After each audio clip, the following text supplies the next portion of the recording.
Pen ink smells like copper and cheap rubbing alcohol if you lean close enough to the paper. Maeve knew this because her face was currently hovering 4 inches above the separation agreement. Watching the dark blue ballpoint bleed into the cheap, recycled grain of the page. You don't have to read every single clause, Maeve. My lawyer already summarized it. Simon's voice came from above her, tight and thrumming with that familiar, frantic impatience.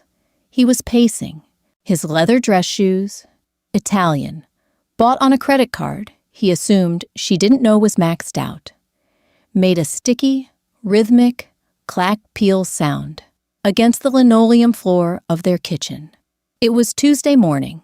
Outside, the sky was the color of a bruised plum, threatening rain, but refusing to break, trapping the suburban neighborhood in a muggy, humid chokehold.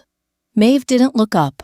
She traced the edge of the paper with a fingernail she had chipped yesterday, scrubbing the grout in the guest bathroom.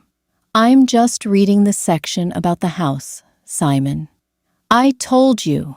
I'm taking over the mortgage, he said, pausing near the island. He sighed, a heavy performative sound meant to convey how exhausting it was to be the only adult in the room. You don't have an income. You haven't worked in 5 years. You can't afford the property taxes, let alone the monthly payments. It makes logistical sense. I'm giving you a $20,000 lump sum to help you get on your feet. That's more than generous considering you brought absolutely nothing to this marriage. The unspoken words hung in the air, heavy and thick as the humidity pressing against the window panes. Maeve finally looked up. Simon was leaning against the granite counter, his arms crossed. He looked good. He always looked good. He had that sharp, hungry jawline of a mid-level executive who thought he was 2 steps away from the cover of Forbes. He smelled of cedarwood cologne and stale espresso. She felt a strange, hollow ache in her chest. It wasn't heartbreak, not exactly. It was the exhaustion of a failed experiment. She had wanted this. She had built this little diorama of a life. The 3-bedroom house, the overgrown hydrangeas in the front yard, the quiet mornings baking sourdough, the mundane arguments about who forgot to take out the recycling. She had chosen Simon because he was aggressively normal. He was driven by ordinary, understandable things. A bigger salary, a nicer car, the approval of his superiors. He was supposed to be her anchor to the real world. Instead, he had just grown bored of her. 20,000, Maeve repeated softly, testing the syllables on her tongue. Simon's jaw tightened. Don't do this. Don't play the victim. We talked about this. We are on completely different trajectories. I'm about to close a deal that could make my career at Vanguard, and you, Maeve, you spent 3 hours yesterday researching how to pickle radishes. They were daikon, she murmured, looking back down at the paper. Whatever. The point is, I need a partner who understands the arena I'm playing in. Someone who can stand beside me at industry dinners and actually hold a conversation about market trends, not gardening. He rubbed the bridge of his nose. Chloe gets it. She's in the trenches with me. Ah, Chloe. The name sat on the kitchen table like a spilled glass of milk. Chloe was Vanguard's senior VP of acquisitions. She drove a silver Porsche, wore blazers that cost more than the lump sum Simon was currently offering, and smelled like expensive dry cleaning chemicals and synthetic jasmine. Maeve didn't scream. She didn't throw the ceramic mug of cold coffee at his head. She felt a profound, heavy numbness settling over her limbs, the kind of absolute detachment that comes when you realize you've been speaking a foreign language to someone who is deaf anyway. She clicked the pen. The sound was unnaturally loud in the quiet kitchen. "Where do I sign?" she asked. Simon blinked, clearly thrown by the lack of resistance. He had braced himself for tears. He had an entire speech prepared about mutual growth and outgrowing one another. Bottom of page 4, and initial page 5. Maeve flipped the thick stock paper. She didn't read the financial disclosures. She knew exactly what Simon's assets were.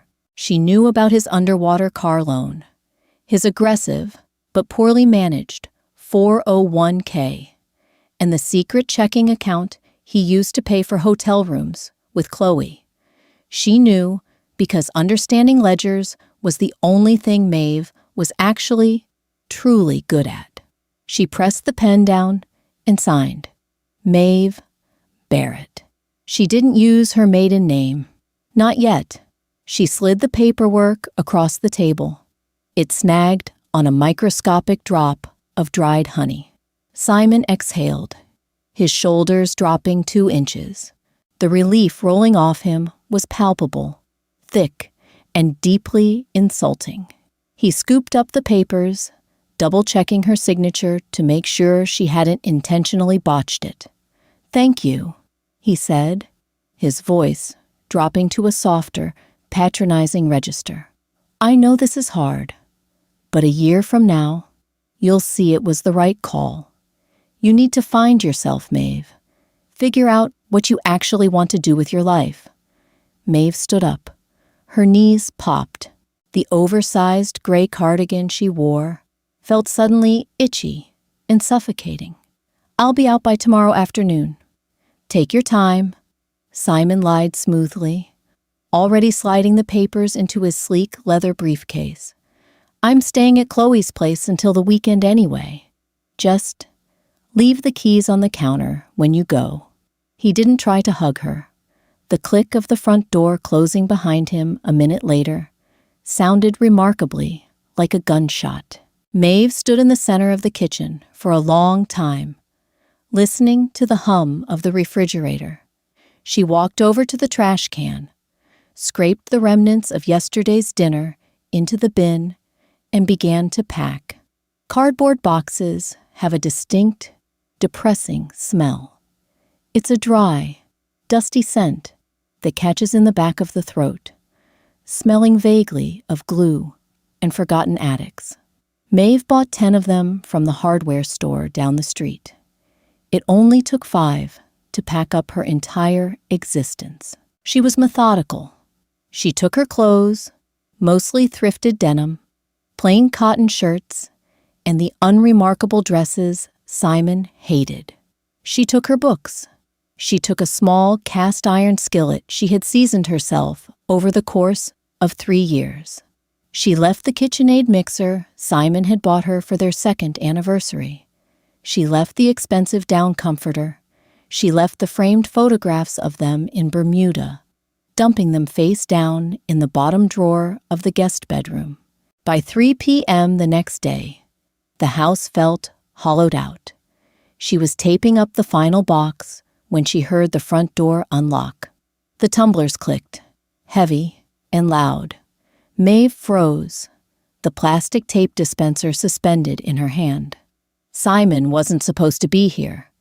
Just put the bags on the counter, babe. I'll grab some water." It was Simon's voice, followed immediately by the sharp, authoritative click of high heels on the hardwood. "Chloe." Maeve stood slowly, wiping dust from her palms onto her jeans. She walked out of the bedroom and stopped in the hallway. Simon froze in the kitchen, a bottle of San Pellegrino halfway to his mouth. Chloe stood beside the island, wearing a flawless camel trench coat over a tailored navy sheath dress. She held 2 heavy paper bags from an upscale grocer. She looked like a woman who had never scrubbed grout in her life. "Maeve," Simon said, the syllables coming out strangled. You're still here. I thought you said you'd be gone by the afternoon." "It's 3:15, Simon," Maeve said, her voice entirely devoid of inflection. I'm waiting for a cab. Chloe recovered faster than Simon. She set the grocery bags down with a soft thud and offered a smile that didn't reach her heavily mascaraed eyes. It was a smile made of pure corporate pity. Maeve, hi. I'm so sorry. We didn't mean to intrude. Simon just needed to grab a few files for our meeting tomorrow. It's fine, Maeve said. She looked at Chloe. Really looked at her. Chloe was beautiful in a highly curated way. Not a single hair was out of place. Her nails were a sheer, perfect nude. She looked at Maeve the way someone looks at an injured pigeon on the sidewalk. A mixture of sympathy and intense desire to look away before it ruined their day. Do you have a place lined up? Chloe asked, tilting her head. The rental market is absolute savagery right now. If you need a guarantor, I'm sure Simon wouldn't mind. I have it sorted, Maeve interrupted gently. She didn't want to hear the rest of the sentence. The humiliation was a physical texture in the room, thick and suffocating, like wet wool. Right. Well, Chloe clasped her hands together. If there's anything you need, truly. Maeve walked back into the bedroom, picked up her single duffel bag, and shoved the last taped box toward the hallway with her foot. She didn't look at them as she dragged her belongings toward the front door. Simon stood, paralyzed, completely unhelpful, watching her struggle with the awkward weight of the box. He was afraid to touch her, afraid to accidentally validate the guilt that was surely crawling up his spine. The keys are on the counter, Maeve said, opening the front door. The heavy, humid air of the afternoon hit her face, a welcome relief from the cloying scent of Chloe's synthetic jasmine perfume. Maeve, Simon started. He took a half step forward. Take care of yourself. She didn't reply. She dragged the box over the threshold, letting the door swing shut behind her. It latched with a final heavy click. A yellow cab was idling at the curb. The driver popped the trunk without getting out. Maeve hoisted her things inside, slamming the trunk shut. She slid into the back seat, the vinyl sticky and hot against the backs of her thighs. Where to, lady?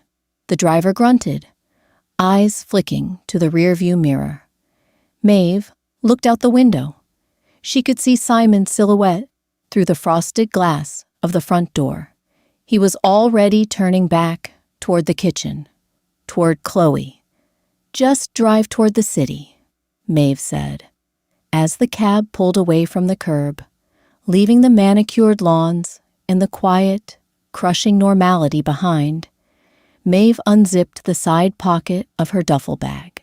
She reached past her cheap cotton socks and pulled out a small, heavy, matte black smartphone.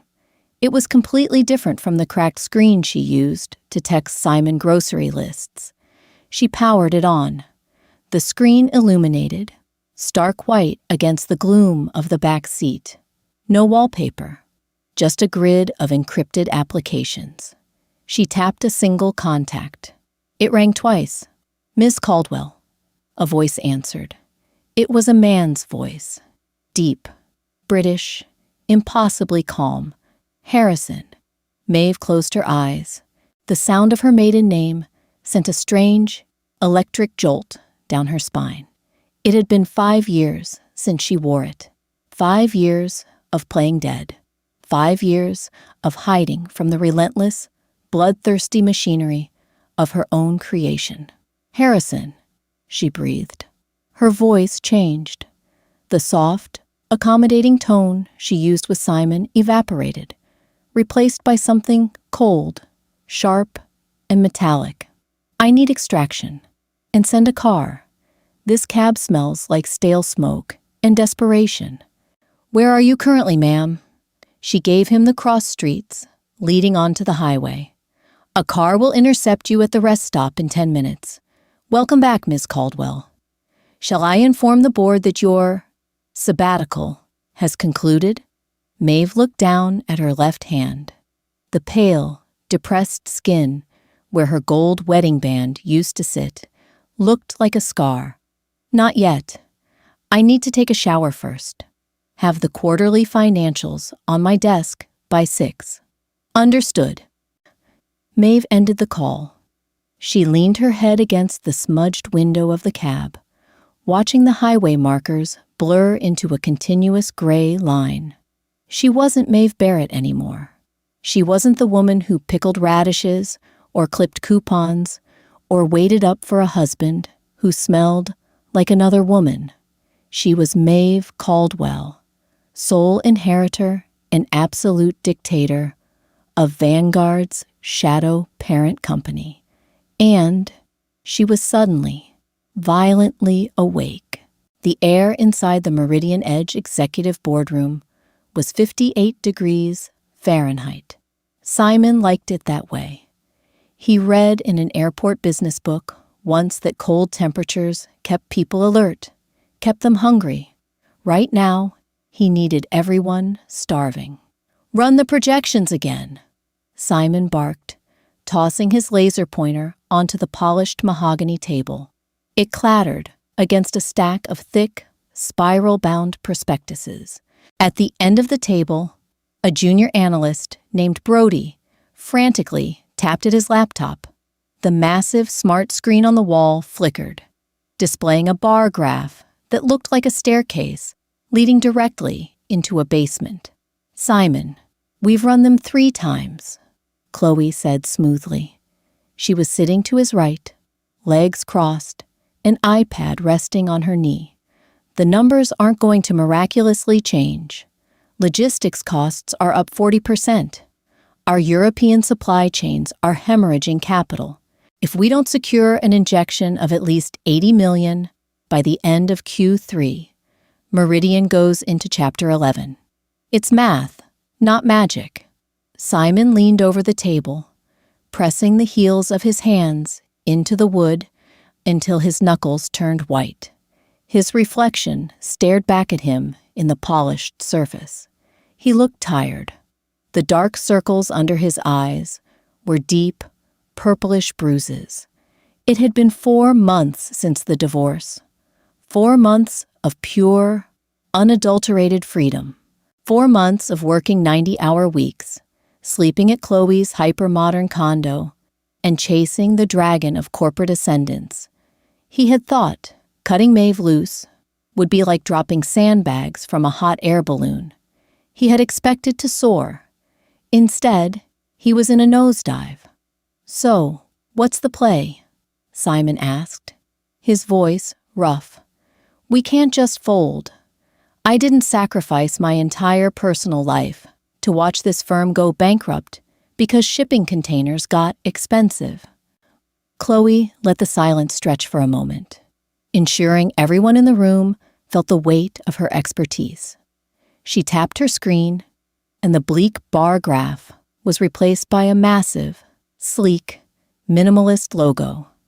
A single geometric lion's head in stark silver, Ethelgard Holdings. "They've been quietly buying up distressed logistics firms in the Asian sector for the last 2 years, Chloe said. Her tone suddenly hushed, almost reverent. "They have more liquidity than some sovereign nations. They don't just invest. They acquire, restructure, and monopolize. I sent out a blind prospectus to their acquisitions proxy last month." Simon stared at the logo. Ethelgard was a ghost ship in the financial world. Everyone knew they existed. Everyone knew they moved markets with a single whisper. But nobody knew who actually ran the board. They operated out of a brutalist skyscraper in the city center, dealing through legions of highly paid, terrifyingly polite lawyers. "You pitched Ethelgard?" Simon asked, his heart hammering against his ribs.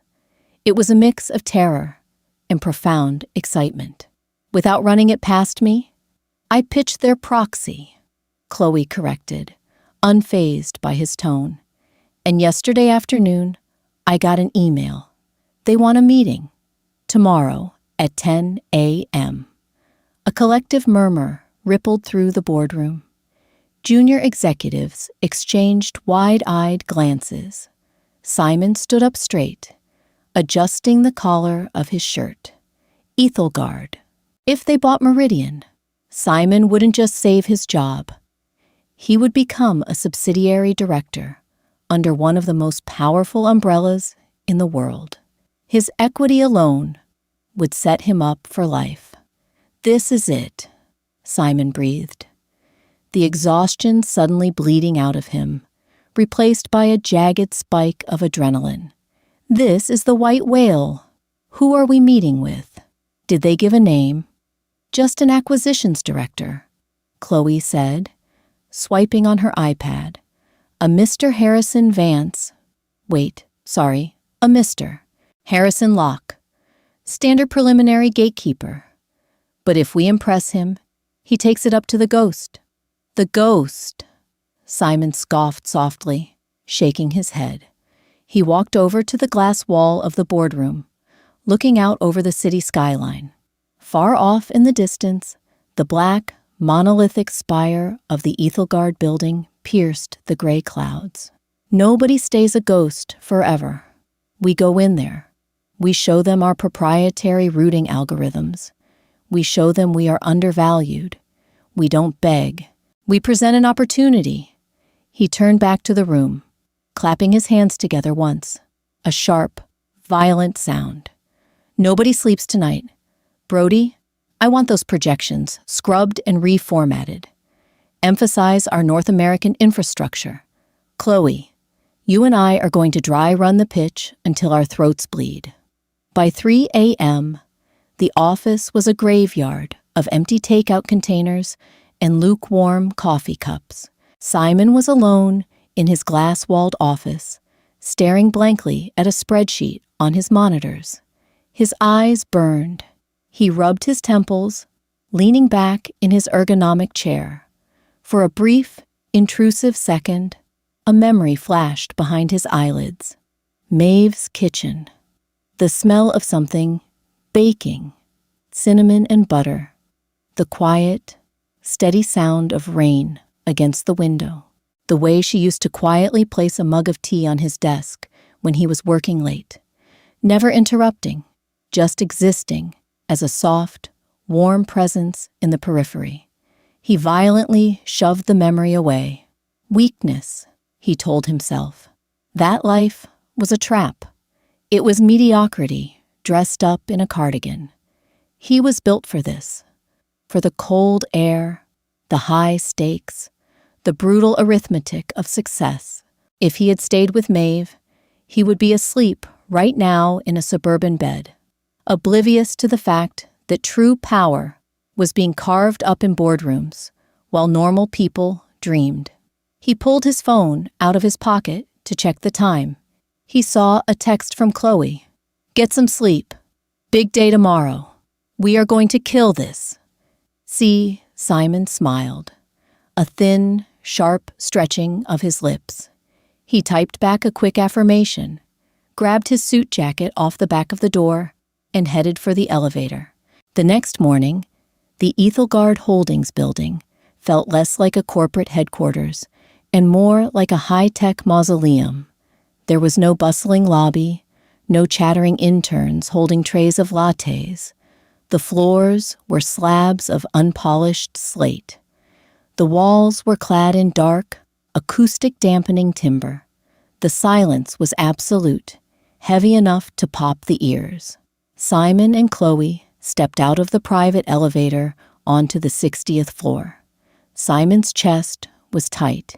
His Italian suit suddenly felt restrictive, the collar of his shirt scraping uncomfortably against his Adam's apple. They were greeted by a woman in a perfectly tailored charcoal suit, who didn't smile. Mr. Barrett, Miss Sterling, Mr. Locke is waiting for you in conference room A. She led them down a wide, shadow-drenched corridor. Simon glanced at Chloe. Even she looked slightly pale, her usual armor of arrogance thinning in the oppressive atmosphere of the building. Conference room. A was cavernous. A massive table made from a single, continuous slab of petrified wood dominated the space. Floor-to-ceiling windows offered a dizzying, vertigo-inducing view of the city. But the sky outside was thick with fog, rendering the glass completely opaque. It felt like they were suspended in a cloud. At the far end of the table stood a man. He was older, perhaps in his late 50s, with silver hair clipped tight to his skull. He wore a bespoke three-piece suit that made Simon's expensive Italian jacket look off the rack. "Mr. Barrett, Miss Sterling," the man said. His voice was deep, British, and impossibly calm. "I am Harrison Locke. Please, have a seat." Simon cleared his throat, forcing a confident smile onto his face as he walked forward, extending his hand. "Mr. Locke, thank you for taking the time." Harrison shook his hand briefly. His grip was dry and firm. "We rarely take outside meetings, Mr. Barrett, but your firm's current distress caught our attention. The routing algorithm you possess is of mild interest to our logistical subsidiaries." Mild interest. Simon swallowed hard. He was used to being the smartest guy in the room. Here, he felt like a toddler holding a finger painting. They sat down. Chloe immediately opened her sleek laptop, connecting it to the table's interface. "Mr. Locke, I believe if you look at our restructuring plan—" "I have already seen the plan, Ms. Sterling," Harrison interrupted gently. He didn't raise his voice, but the absolute authority in it made Chloe snap her mouth shut. "I read it at 4 a.m. It is optimistic, dangerously so." Simon leaned forward. "With respect, sir, the optimism is backed by data. If Ethelgard injects the capital to unfreeze our European lanes, the ROI within 12 months will exceed industry standards by 30%. We aren't asking for a lifeline. We're offering a partnership." Harrison looked at Simon for a long, unblinking moment. Then, the corner of his mouth twitched upward in a microscopic smirk. "You misunderstand your position in this room, Mr. Barrett. Ethelgard does not partner. We consume. And to be quite frank, I am not the one you need to convince." Simon blinked. Thrown. "I thought you were the acquisitions director." "I am," Harrison said smoothly. "But I do not make the final call on acquisitions exceeding $50 million. I simply filter the noise. The owner of Ethelgard Holdings specifically requested to sit in on this pitch. It is highly unusual." Chloe's eyes widened. She shot Simon a panicked, exhilarated look. The owner, the ghost. Nobody had seen the principal of Ethelgard in years. "We are honored," Simon said, his voice actually trembling slightly. He felt a bead of cold sweat slide down between his shoulder blades. "You should be," Harrison replied dryly. He glanced at his understated wristwatch. "She is usually punctual." She. Simon's brain snagged on the pronoun, but before he could process it, the heavy oak doors at the back of the conference room clicked open. The sound was soft, but in the dead silence of the room, it echoed like a gavel strike. Footsteps. Slow, deliberate, steady. They weren't the sharp, frantic clack of Chloe's stilettos. They were the quiet, grounded sound of leather-soled boots against slate. A figure stepped out of the shadows near the doorway and walked into the pool of cold, diffused light spilling from the frosted windows. She was wearing a tailored, unstructured black blazer over a simple silk camisole. No jewelry, save for a severe, matte black watch on her left wrist. Her hair, which used to be tied back in a messy knot that smelled of flour and vanilla, was cut into a sharp, blunt bob that grazed her jawline. She stopped at the head of the table, placing a single manila folder down on the petrified wood. The smell of ozone and expensive cold air hung in the room. Simon stopped breathing. His heart simply ceased to function. The blood drained from his face so fast he felt momentarily lightheaded, his vision narrowing into a dark, pulsing tunnel. The room spun. Chloe, completely oblivious to Simon's internal collapse, immediately stood up, pasting on her most dazzling, deferential smile. "Good morning," Chloe said smoothly. "I'm Chloe Sterling, and this is Simon Barrett. We are thrilled to meet you, Ms." The woman didn't look at Chloe. Her eyes, cold, flat, and entirely devoid of the warmth that used to fill a small suburban kitchen, locked directly onto Simon. "Sit down, Chloe," Maeve said softly. Her voice sent a shockwave of ice straight into Simon's marrow. Maeve pulled out the heavy leather chair at the head of the table and sat. She folded her hands over the manila folder. She looked at Simon, watching the abject terror violently reconstruct his reality. "Hello, Simon," Maeve said, tilting her head. "I hear you need some money." Silence in a corporate boardroom isn't just an absence of noise. It has a weight. It presses against the eardrums, thick and suffocating, like water at the bottom of a diving pool. Simon's throat clicked as he tried to swallow a sudden, bone-dry lump.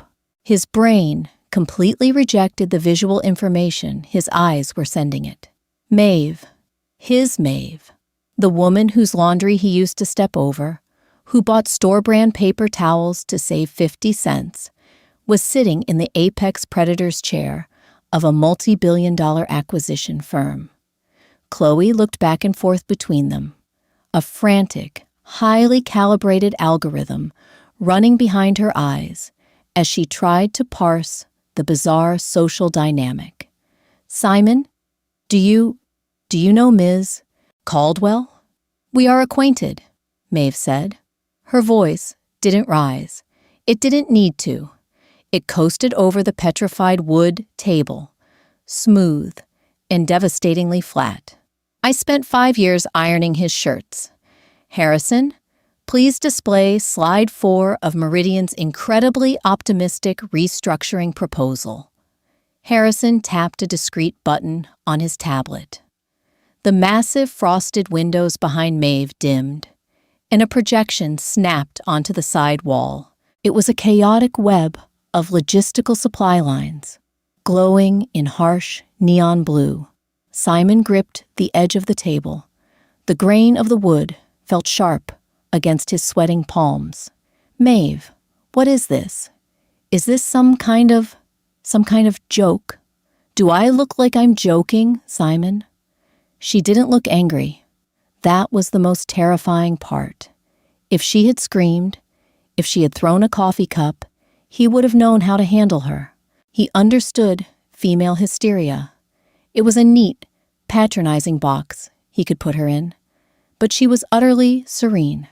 She looked at him with the detached, analytical curiosity of a biologist examining a particularly slow-witted beetle. "Your European supply chains aren't just hemorrhaging capital," Maeve continued, tracing a silver pen over the manila folder. "They are necrotic. You've been masking the deficit by borrowing against your North American infrastructure assets. It's a shell game. You need $80 million just to cover the debt covenants that trigger next Tuesday." Chloe's jaw actually dropped.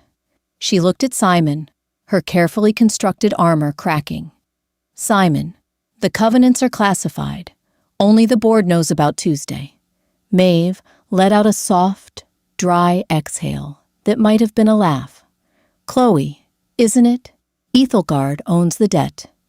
We bought it through a proxy shell corporation in Luxembourg 3 weeks ago." Simon felt the blood drain entirely from his head. He was in free fall.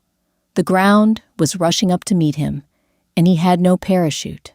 "You orchestrated this," Simon gasped, his voice thin, reedy, stripped of all its baritone executive authority. "You sabotaged us." "Sabotage requires effort," Maeve said, leaning back in her chair. The leather groaned softly in the quiet room. "You destroyed Meridian all on your own, Simon. You took on toxic assets to artificially inflate your quarterly numbers so you could secure a VP title. You built a house out of wet cardboard. All I did was wait for it to rain."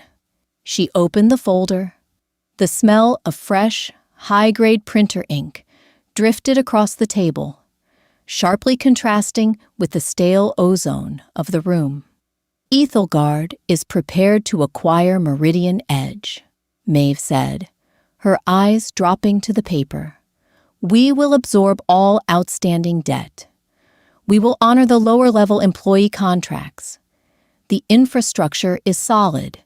It's only the leadership that is catastrophically incompetent." She slid a single piece of thick stock paper across the immense table. It coasted smoothly, stopping precisely 3 inches from Simon's fingertips. "The terms," Maeve said. Simon didn't want to look. His vision blurred, but the bold, black numbers at the bottom of the sheet pulled at him like a gravitational force. Ethelgard was buying the company for pennies, but worse, much worse, was the executive restructuring clause. "Executive equity is dissolved," Simon read aloud, his voice cracking into a whisper. He looked up, his chest heaving as panic finally clawed its way into his throat. "My shares, they're zeroed out. I get nothing. I get a standard severance. 6 weeks' pay," Maeve corrected gently. "Generous, considering you brought absolutely nothing of value to this negotiation." The echo of his own words from the kitchen 4 months ago hit Simon so hard he actually flinched. The memory of the cheap linoleum floor, the bruised plum sky, the smell of rubbing alcohol from the pen she used to sign away their marriage. "Considering you brought absolutely nothing to this marriage." Chloe stood up abruptly. The legs of her heavy chair scraped violently against the slate floor. Her survival instincts were kicking in. "Ms. Caldwell, if I may, I had no part in the European expansion. I have a separate portfolio that has yielded—" "Harrison," Maeve interrupted, not even looking at Chloe. "Please escort the senior VP of acquisitions to the lobby. She has a recruiter to call." Chloe opened her mouth, closed it, and looked at Simon. There was no pity in her eyes now, only the cold, calculating realization that she had tethered herself to a sinking stone. She grabbed her laptop, didn't say goodbye, and followed Harrison out the heavy oak doors. The click of the latch sounded exactly like a gunshot. Rain finally broke over the city. It lashed against the thick glass of the boardroom, a chaotic, drumming rhythm that shattered the tomb-like silence. Simon sat alone at the massive table with his ex-wife. The 80 feet of polished wood between them felt like an ocean. He looked at her, searching desperately for the woman who used to fall asleep on his shoulder, watching mindless television.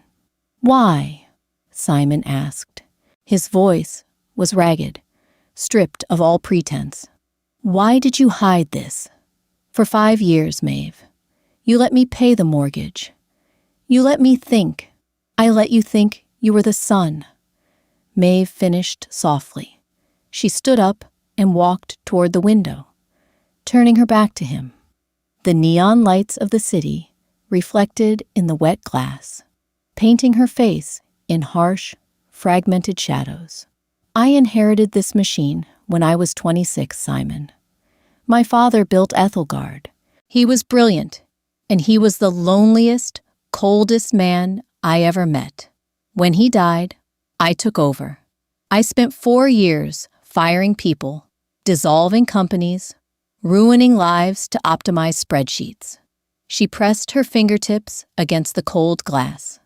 I was turning into him. I couldn't sleep. I couldn't taste my food. So, I installed a board of directors, handed day-to-day operations to Harrison, and I walked away. I wanted to know what it felt like to be completely, utterly normal. She turned to look at him. And then I met you. You were so remarkably ordinary, Simon. You cared so much about your little car loan and your mid-level promotion. It was intoxicating. It was like watching a child play in a sandbox. I loved that life. I loved the overgrown hydrangeas. I loved scrubbing the grout because it was a problem I could actually solve with my own 2 hands. Simon felt a sickening, twisting sensation in his gut. You were slumming it. I was your vacation. I was your wife, Maeve corrected, her voice hardening, the first true edge of anger finally bleeding through. I supported you. I listened to you complain about your boss for hours. I shrank myself, Simon. I made myself small and quiet and accommodating because I thought that's what normal love required. She walked slowly down the length of the table, her leather boots completely silent on the slate floor. She stopped right beside his chair. He could smell her, not synthetic jasmine, just clean cotton, and the faint, sharp scent of cold rain. But you couldn't handle it, she whispered, leaning down slightly. You didn't want a partner. You wanted an audience. And the moment my applause wasn't loud enough, you found someone else to clap for you. Simon squeezed his eyes shut. A single, pathetic tear leaked out, cutting a hot path through the cold sweat on his cheek. Maeve, please. I made a mistake. I was stupid. But this ruins me. I'm 42. If I lose this equity, I have nothing.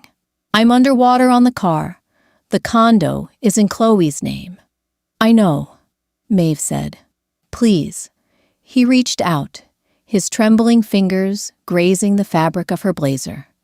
Don't do this. I'm sorry. Maeve looked at his hand. She didn't pull away, but she didn't reciprocate. She just stared at his fingers as if they were a curious stain on her clothing. When you handed me those divorce papers, Maeve said, her tone conversational, almost casual, you offered me $20,000. You told me to figure out what I wanted to do with my life. She reached out and tapped the contract lying in front of him. I figured it out. Sign the paper, Simon. Or Vanguard walks. Meridian files for bankruptcy on Tuesday, and the bank seizes your assets by Friday. Your choice. Simon stared at the contract. The dark blue ink of his own expensive ballpoint pen mocked him. He picked it up. His hand shook so violently he could barely form the letters. He signed away his career, his pride, and his entire meticulously curated identity, leaving nothing but a jagged, illegible scrawl on the page. Maeve picked up the paper. She didn't gloat. She didn't smile. Leave your security badge with Harrison at the front desk, she said, turning away. Take care of yourself, Simon. Cardboard boxes still smelled like dust and glue. Simon noticed this as he packed up his glass-walled office at 8 p.m. that night. The Meridian building was a ghost town. The news of the acquisition had dropped at 4 p.m., and the floor had emptied out shortly after. Executives fleeing like rats from a submerged vessel. He packed his framed diplomas. He packed the crystal Scotch decanter he had bought to impress clients. He didn't pack the framed photo of him and Chloe. He left it face down in the trash can. She hadn't answered his calls since she walked out of Ethelgard. When he finally carried his box down to the underground parking garage. His silver Audi wouldn't start. The dashboard flashed a red warning about a serpentine belt. Simon dropped his head against the leather steering wheel. The silence of the concrete garage was absolute. For the first time in his adult life, there was no email to check, no projection to run, no superior to impress. There was just him, sitting in a broken, depreciating asset, entirely alone. He laughed. It was a wet, ragged sound that echoed off the concrete pillars, tearing at his throat until it morphed into a sob.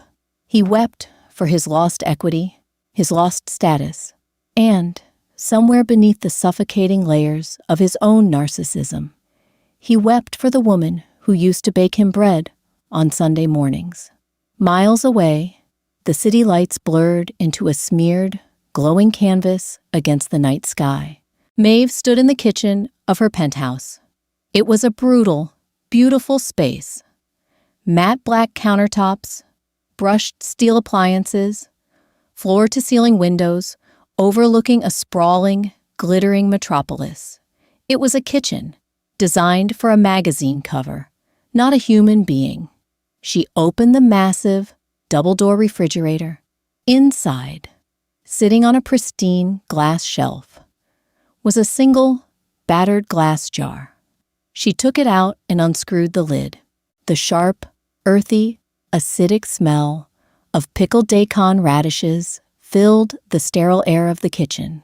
Maeve leaned against the cold steel of the counter and picked a slice out of the jar with her fingers. She ate it slowly. The crunch was loud in the empty apartment. It tasted like vinegar, salt, and the ghost of a life she had tried to wear like a costume. Harrison walked into the kitchen, his footsteps soft. He held a sleek tablet. "The Meridian acquisition is finalized, Ms. Caldwell," he said, not looking up from the screen. "The severance packages have been initiated. The restructuring begins at 0800 hours. "Thank you, Harrison. Shall I have the chef prepare dinner?" Maeve looked at the jar in her hands. The sourness was fading, leaving a strange, clean palate behind. "No," Maeve said. She tightened the lid and set the jar on the counter. "I think I'm going to make sourdough. Have someone pick up 50 pounds of bread flour tomorrow morning. We're going to need a lot of it. I want a loaf on the desk of every remaining employee at Meridian by Monday." Harrison finally looked up, his stoic British features registering a microscopic ripple of confusion. "Bread, ma'am." Maeve smiled. It wasn't a corporate smile. It wasn't the cold, surgical smirk of a billionaire. It was small, genuine, and deeply imperfect. "Yes, Harrison, bread. Because you can't build an empire if you don't know how to feed people. Ozone, burnt sugar, and the sour tang of damp wool. That was the prevailing scent of the subterranean platform at 6:45 on a Tuesday morning. Simon stood rigidly behind a thick yellow warning line, painted on chipped concrete, holding a generic paper cup that radiated a weak heat against his freezing palms. He wore the navy cashmere peacoat he had purchased 3 years ago in Milan. It used to feel like tailored armor. Now, the cuffs were actively fraying, tiny threads of expensive wool unspooling like the physical remnants of his dignity, blowing in the cold wind. The leather of his Italian loafers, once polished to a mirror shined by a man in the marbled lobby of the Meridian building, was heavily scuffed, scarred white by road salt. He shifted his weight, wincing. His right knee ached. It was a dull throb that started a month ago, a physical manifestation of his grinding reality. Down here, in the claustrophobic bowels of the transit system, nobody cared about his aggressive market projections. Nobody cared that he used to have an assistant who knew precisely how much oat milk to put in his morning macchiato every single cold morning. Here, he was just another anonymous body in a heavy coat, breathing in stale, recycled air and exhaling total defeat. A large brown rat scurried along the electrified third rail, its wet fur catching the dim, fluorescent light.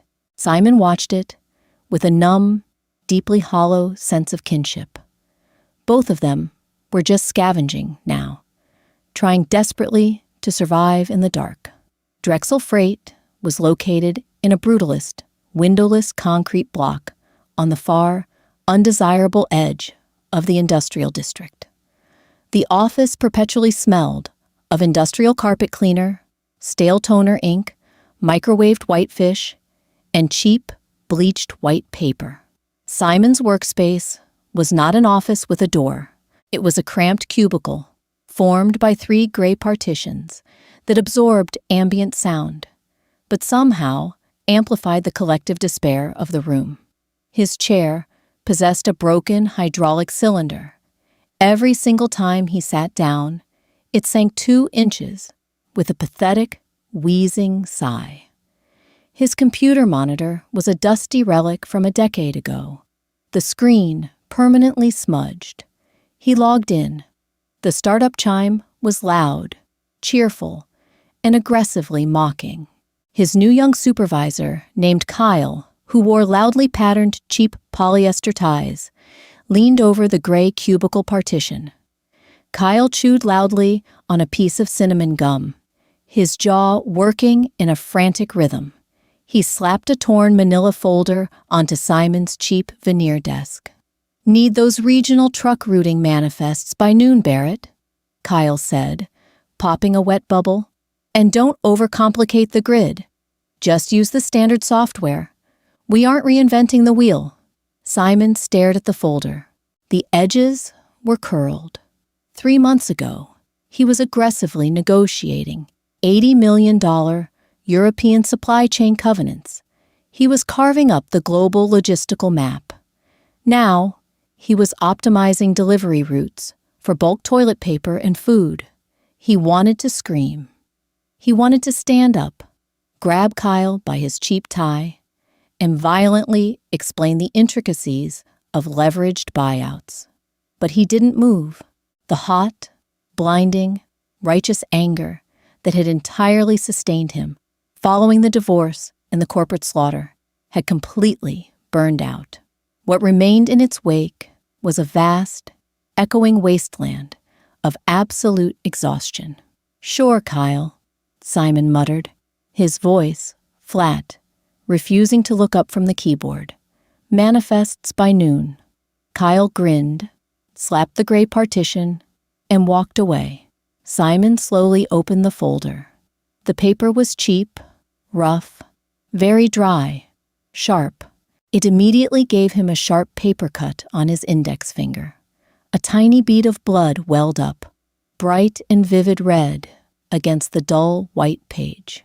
He watched it for a long time, mesmerized by the color, before pressing it against his mouth, tasting the metallic tang of copper and salt. He had not heard from Chloe since the day she walked out of Ethelgard. She had blocked his number, changed her locks, and vanished into another firm. He was truly, entirely alone. Evening fell hard and fast, swallowing the sprawling city in a cold, unforgiving, endless, dark blackness. Simon walked slowly back to the subway station, his head tucked down against a bitter wind that sliced effortlessly through his worn coat. He swiped his Metro card at the turnstile. It was a flimsy plastic rectangle of utter humiliation, a daily reminder that he no longer possessed a private driver or a reserved parking space. He descended the cracked concrete stairs, the heavy smell of damp wool and hot brake dust hitting him like a physical blow. He stood near the edge of the platform, surrounded by exhausted, gray faces, illuminated solely by the harsh blue smartphone light glow now. Across the garbage-strewn tracks, a massive digital billboard suddenly flickered to life. It cut violently through the subterranean gloom with stark, terrifyingly minimalist elegance.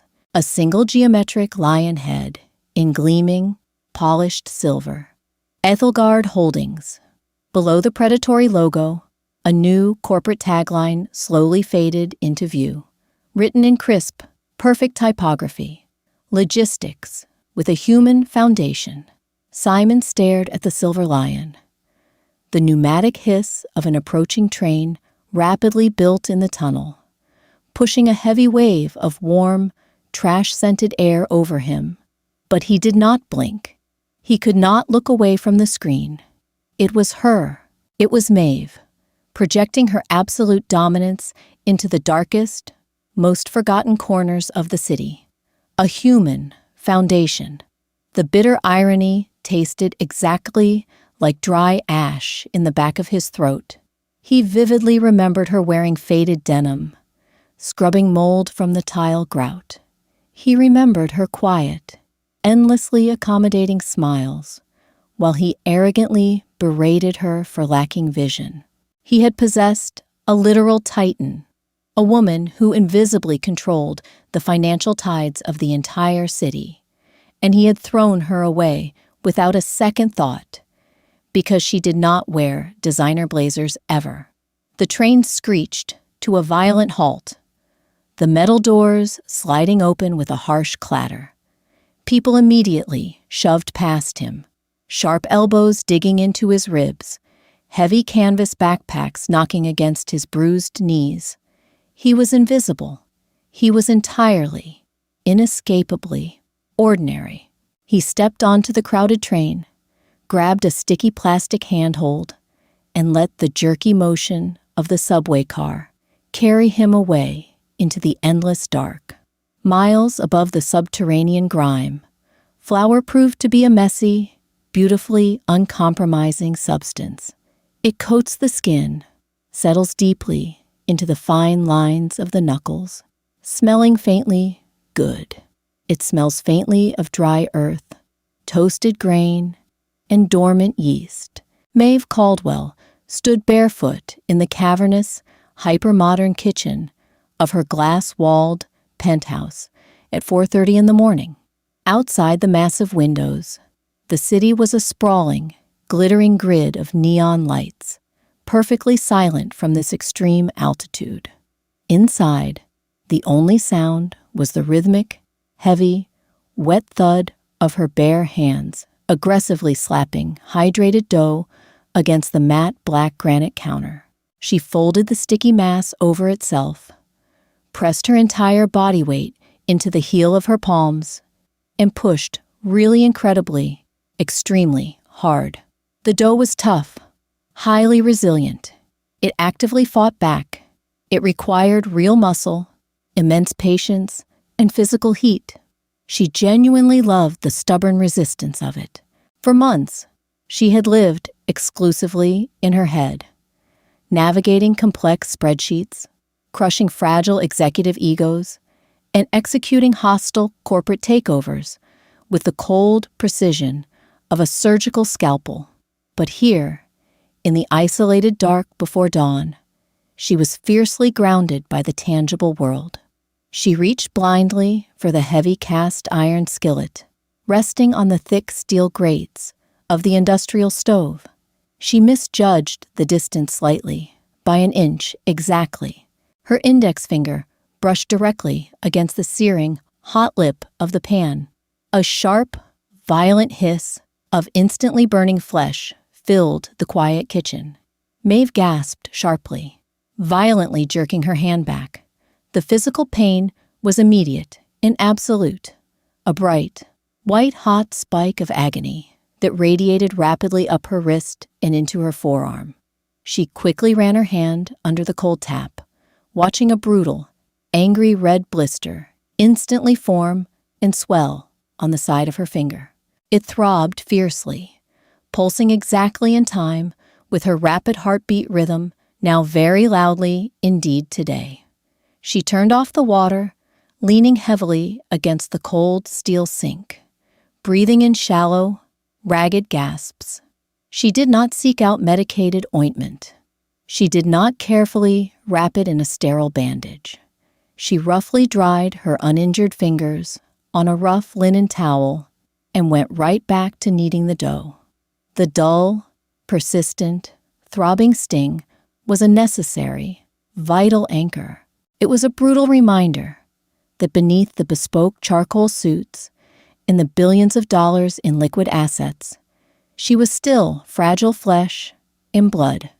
She was still entirely capable of bleeding easily every single day. She was fully awake. She was violently alive. And for the very first time in her deeply complicated life, she was exactly, perfectly, unequivocally where she belonged right now forever. Did Maeve's cold, calculated revenge give you absolute chills? Sometimes the greatest power is not screaming in a boardroom. It is letting your ultimate success be the loudest noise in the entire room. If you love this deeply human, high-stakes story of karma and profound resilience, hit that like button. Share it with a friend who needs a brutal comeback story, and subscribe today for more audio drama updates.